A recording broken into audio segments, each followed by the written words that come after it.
Shalom, selamat pagi saudara-saudaraku yang terkasih di dalam nama Tuhan Yesus Kristus. Kembali kita berjumpa dalam acara The Good News Program, yaitu program kabar baik. Bersama saya, Pastor Andre Roland Klein. Hari ini saya akan berbicara tentang kelanjutan bagaimana kita mengalami kebebasan dari rasa takut dan khawatir. Saya bagikan dalam beberapa episode pendek, sehingga saudara-saudaraku lebih mudah untuk mengingatnya. Saudaraku, jika kita melihat dan mendengar berita-berita baik di televisi atau di mass media atau melalui radio dan lainnya, koran dan sebagainya, banyak hal yang membuat kita menjadi takut, menjadi ciut nyali kita, dan banyak di antara kita yang mengalami depresi. Nah, saudaraku, mengapa hal itu terjadi? Karena begitu banyaknya berita-berita buruk. Para ahli meramalkan bahwa akan datang hal-hal yang lebih buruk tentang perekonomian, baik di seluruh dunia dan juga di Indonesia. Banyak negara-negara yang tidak disangka-sangka sebelumnya mereka akan mengalami kejatuhan ekonomi begitu dalam, termasuk Indonesia. Saudaraku, suka atau tidak suka, kita sedang berada di dalam peperangan setiap hari. Peperangan memenuhi kebutuhan hidup kita, peperangan untuk meraih masa depan yang lebih baik, peperangan terhadap kebutuhan anak-anak kita, untuk kesehatannya, untuk biaya sekolah mereka, bahkan juga untuk segala kebutuhan mereka. Peperangan menghadapi penyakitmu, peperangan di dalam mempertahankan bisnismu, usahamu untuk supaya tetap eksis di saat yang tidak menentu seperti saat ini, karena pandemi yang begitu luar biasa dampaknya. Dan itu membuat banyak orang semakin stres, semakin depresi, tidak tahu lagi apa yang harus mereka lakukan. Karena begitu banyak hal, masalah yang harus kau hadapi. Saudaraku, dengar baik. Engkau adalah anak Bapa yang sangat dikasihi. Bapamu tidak pernah merancangkan hal-hal yang jahat di dalam kehidupanmu. Seandainya, contoh, Anda baru menikah dan sedang menanti kedatangan atau kelahiran anakmu yang pertama. Kira-kira apa yang Anda akan berbuat? Tentu kita akan mempersiapkan segala sesuatunya. Mungkin tempat tidurnya, baju-bajunya, kemudian lemarinya, segala sesuatu yang dia butuhkan kita sudah siapkan. Bahkan kalau kita memiliki dana yang cukup, kita akan mempersiapkan juga asuransi untuk biaya-biaya sekolahnya sampai dia selesai nanti. Itu kita persiapkan. Nah, kita Bapa di bumi ini, Bapa yang jahat ini bisa memberikan yang terbaik untuk anak-anak kita, apalagi Bapa kita yang di sorga.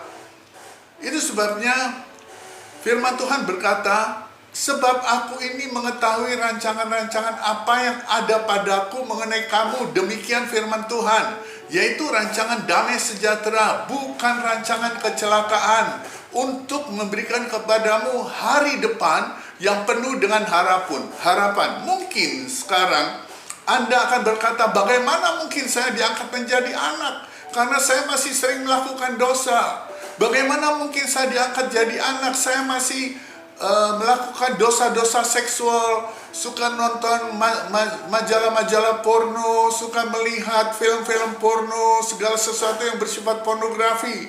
Saudaraku, ketika pertanyaan-pertanyaan itu datang di dalam hatimu, datang di dalam pikiranmu, satu hal yang harus kau lakukan, pandang saja salib Kristus. Di sana segala dosamu, kutuk, kematian, penghukuman, sakit penyakit, kelemahanmu sudah dipakukan di atas kayu salib, dan semuanya sudah dibayar lunas oleh Tuhan Yesus Kristus. Amin. Itu sebabnya ketika engkau menerima Yesus sebagai Tuhan dan Juru Selamatmu, engkau diberi kuasa untuk menjadi anak-anak Elohim, yaitu mereka yang percaya dalam nama Tuhan Yesus Kristus. Sadar atau tidak, segala sesuatu yang terjadi ini ada dalam sepengetahuan atau kontrol Tuhan. Bahkan jauh sebelum hal ini terjadi, Tuhan tahu persis apa yang belum terjadi dan apa yang akan terjadi. Tuhan tahu akhir dari segala sesuatu, dari apa yang dijadikan sampai selama-lamanya. Tuhan hidup di luar rentang waktu, karena Tuhanlah yang menciptakan waktu. Amin. Tuhan yang menciptakan dunia ini dengan segala waktunya. Dia juga merancang semuanya, seluruhnya menurut blueprint dari Elohim. Bahkan ketika dia merancang hal yang begitu indah. Tetapi karena dosa, engkau mengalami banyak hal penderitaan. Jadi saudaraku, ketika Anda berhadapan dengan semuanya itu, jangan takut. Sebab apa? Yang pertama, karena kamu adalah anak Elohim, Sang Pencipta dan Penguasa alam semesta ini. Karena engkau adalah anak, maka segala persoalan atau perperanganmu atau masalah-masalah besarmu adalah peperangan Tuhan, adalah masalah Tuhan.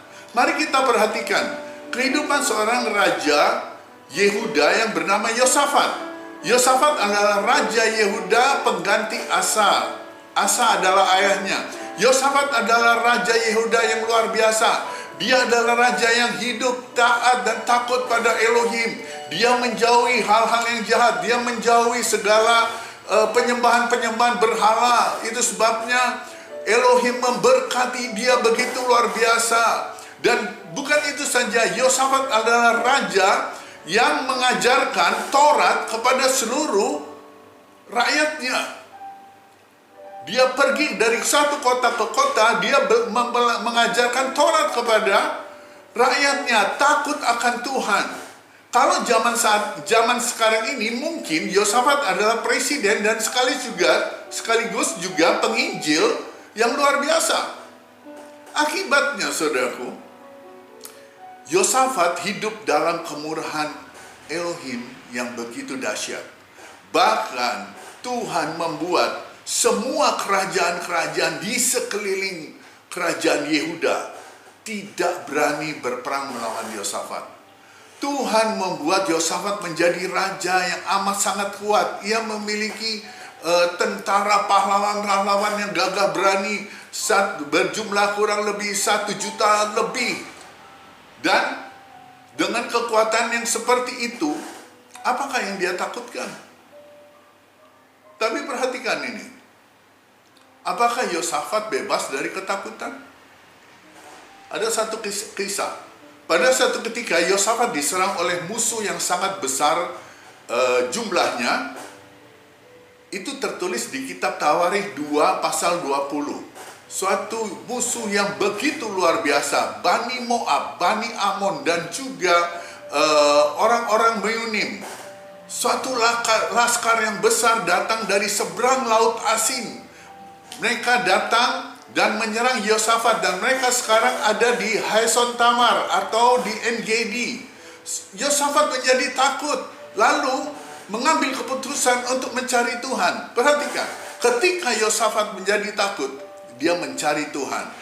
Dan perhatikan apa yang dia lakukan untuk dapat keluar dari ketakutan dan masalahnya. Yosafat mencari Tuhan Elohimnya dan memohon pertolongannya. Bukan hanya Yosafat, tetapi juga dia memerintahkan seluruh penduduk Yehuda untuk mencari Tuhan, merendahkan diri di hadapan Tuhan. Mereka penduduk Yehuda bersama istri dan anak-anak mereka. Dan apa yang terjadi ketika mereka merendahkan diri? Tuhan menjawab doa Yosafat. Melalui siapa? Melalui Ahasiel.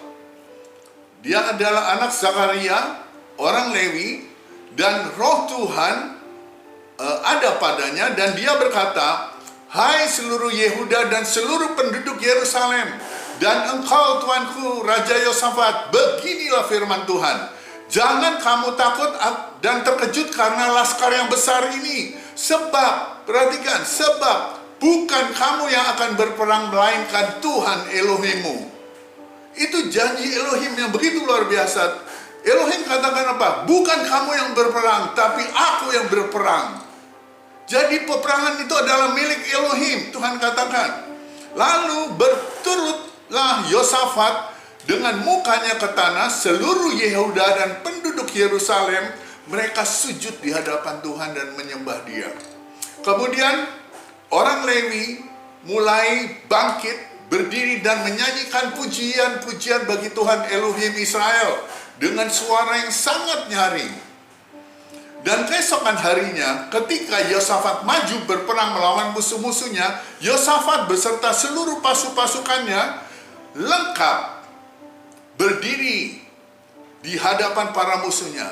Tapi perhatikan, Yosafat memerintahkan Bani Lewi untuk kembali menaikkan puji-pujian bagi Tuhan Elohim Israel, di mana dia katakan, nyanyikanlah nyanyian syukur bagi Tuhan, bahwasanya untuk selama-lamanya kasih setianya. Saudaraku, perhatikan, dalam keadaan seperti itu, dalam keadaan menghadapi peperangan seperti itu, peperangan yang begitu besar, Yosafat masih menyuruh Bani Lewi untuk memuji Tuhan. Karena apa? Karena Yosafat percaya akan janji Tuhan Elohimnya.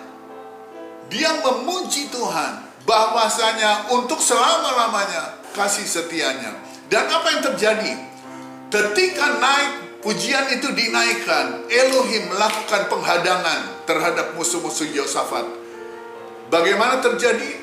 Mereka saling membunuh satu dengan yang lain.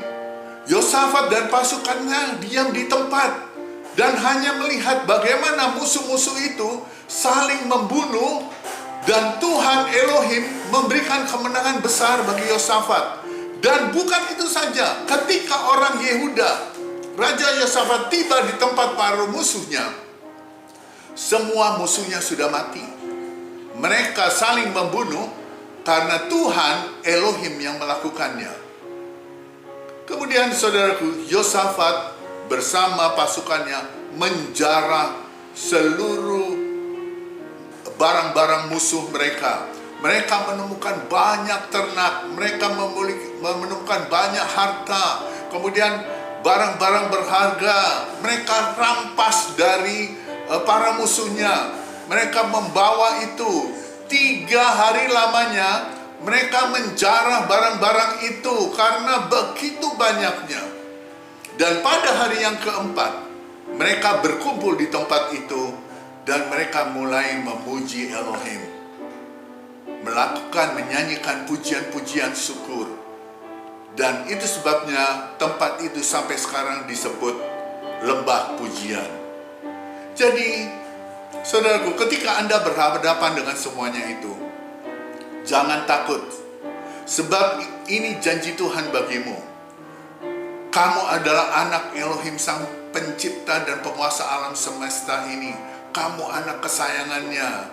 Yang kedua, karena kamu anak kesayangan Elohim, maka peperangan itu, peperangan yang sedang kau hadapi bukan peperanganmu.